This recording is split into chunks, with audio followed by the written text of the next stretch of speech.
फिर इसके बाद क्वांटिटी, क्या क्वांटिटी है, जिस मटेरियल का रिसिप्ट है उसकी क्वांटिटी की क्या मात्रा है। फिर इशूड में date, demand note, date demand note number. जो डिमांड नोट है ये डिमांड है बच्चों, बीच में ये लाइन में गलती से खींच दी थी, ये है डिमांड। फिर से लिख दे रही हूँ डिमांड, इसको काट दे रही हूँ, डिमांड नोट नंबर। फिर है ये एक कॉलम, अगले कॉलम में होगा क्वांटिटी, फिर ये डेट, फिर बैलेंस शीट में डेट एंड क्वांटिटी। इस तरीके से इसको बनाया जाता है। आप अपनी बुक में भी देखिएगा इसी तरीके से होगा। और ये बिन कार्ड जो है इसी से रिलेटेड, इसके जैसा ही मिलता जुलता बच्चों आपका होता है store control record. Store control record bin card से बिल्कुल ठीक रिलेटेड होता है। हम आपको स्टोर कार्ड का भी एक स्पेसिमेन दिखा दे रहे हैं बना करके। अच्छा देखिए, है store control record, store control record. Description, store control record.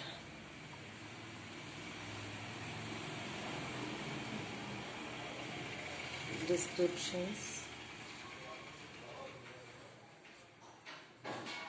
Code number, इसको ऐसे खींच दीजिएगा बच्चों, ऐसे कर दीजिएगा।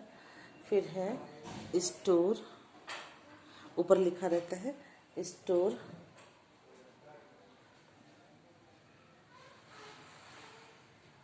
फिर इसके बाद है LF। फिर इसके बाद है ऑर्डरिंग लेवल, ऑर्डरिंग लेवल। फिर इसके बाद है बिन नंबर। नेक्स्ट है इसके बाद बिन नंबर। फिर है मैक्सिमम लेवल। फिर है मिनिमम लेवल।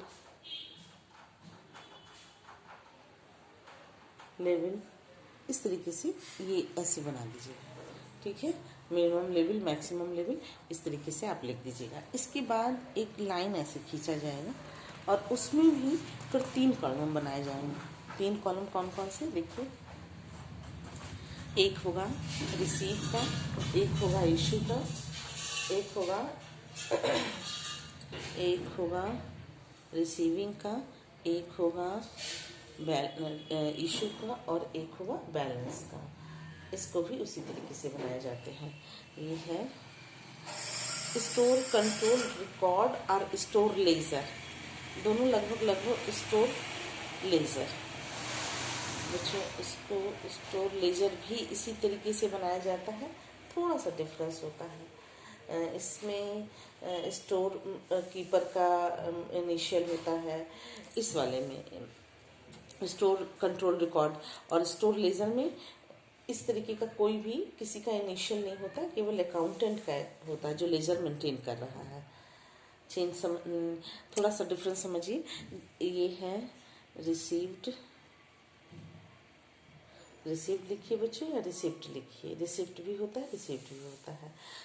ये है रिसिप्ट ही लिखिए, ज़्यादा समझ में आएगा, रिसिप्ट। और ये है इशू का कॉलम, इशू देखिए बच्चों, रिसिप्ट लिखिएगा। ये है इशूड का कॉलम और ये है बैलेंस। ये स्टोर लेजर में होता है, स्टोर लेजर में होता है। अब इसमें आपने डेट लिखा, क्वांटिटी लिखी, रेट लिखा, अमाउंट यहाँ पे अमाउंट होगा, ये होगा रेट, ये होगा क्वांटिटी। बच्चों देखिए क्वांटिटी, ये होगा क्वांटिटी और ये होगा डेट। क्लियर है आपको? इसी तरीके से इस इशूड में भी होगा, डेट होगा, क्वांटिटी होगी, रेट होगा और अमाउंट होगा।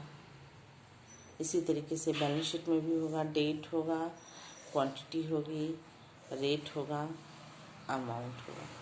अंतर क्या है, जो स्टोर कंट्रोल रिकॉर्ड है वो और स्टोर लेजर दोनों सेम होता है। डिफरेंस क्या है कि बैलेंस शीट में भी सेम चीज, डेट, क्वांटिटी, रेट, अमाउंट, सब चीज सेम टू सेम होगा। अमाउंट सब चीज सेम होगा। अंतर कहाँ आ रहा है, जो स्टोर लेजर है, जब स्टोर लेजर पर तैयार करते हैं तो अकाउंटेंट का सिग्नेचर होगा, और जब स्टोर कंट्रोल रिकॉर्ड रखता है जो व्यक्ति, उस पर स्टोर कीपर का भी, स्टोर कीपर का, फोरमैन का, सबका सिग्नेचर, जो जो जो उससे स्टोर से रिलेटेड है उन सबका सिग्नेचर होता है। लेकिन स्टोर लेजर पर केवल अकाउंटेंट का सिग्नेचर होता है। बच्चों एक बात और ध्यान रखिएगा, जब स्टोर लेजर बनाया जाता है तो जैसे सब कुछ same to same, description, meaning सब कुछ होता है, रीऑर्डर, क्वांटिटी, उसमें फोलियो नंबर भी लिखा होता है। फोलियो नंबर और प्राइसिंग मेथड, किस यहाँ पे जब स्टोर लेजर तैयार किया जाता है तो एक चीज और बढ़ जाता है, प्राइसिंग मेथड। प्राइसिंग मेथड किस मेथड से इशू किया गया है, ये प्राइसिंग मेथड भी यहाँ पर लिखा होता है। ये बिल्कुल कंफ्यूज मत होइएगा। स्टोर रिकॉर्ड और store ledger same to same होता है, सारी चीज़ें सेम होती हैं। सिग्नेचर किसका होगा ये चेंज होता है, और स्टोर लेजर पर सिग्नेचर अकाउंटेंट का होता है, उस पर प्राइसिंग मेथड लिखा होता है कि किस प्राइसिंग मेथड से इसको बनाया गया है, और एक और होता है फोलियो नंबर लिखा होता है, फोलियो नंबर लिखा होता है। ठीक है, ये ध्यान रखिएगा बच्चों, कहीं कंफ्यूजन मत क्रिएट कीजिएगा अंदर कि मैडम हम लोग को कंफ्यूज हो गए कि आपने दोनों को एक साथ बता दिया था। स्टोर कंट्रोल रिकॉर्ड और store ledger same to same बनाया जाता है। स्टोर कंट्रोल रिकॉर्ड पर सिग्नेचर होता है स्टोर कीपर का, और स्टोर लेजर पर अकाउंटेंट का होता है जिसने लेजर को मेंटेन किया है। ठीक, अब लेजर पे दो चीज़ें और बढ़ जाती हैं। एक तो बढ़ जाता है प्राइसिंग मेथड, किस मेथड से यूज किया गया है इसको बनाने के लिए, और दूसरा है फोलियो नंबर। बस इसके सिवा और दोनों में कोई अंतर नहीं है।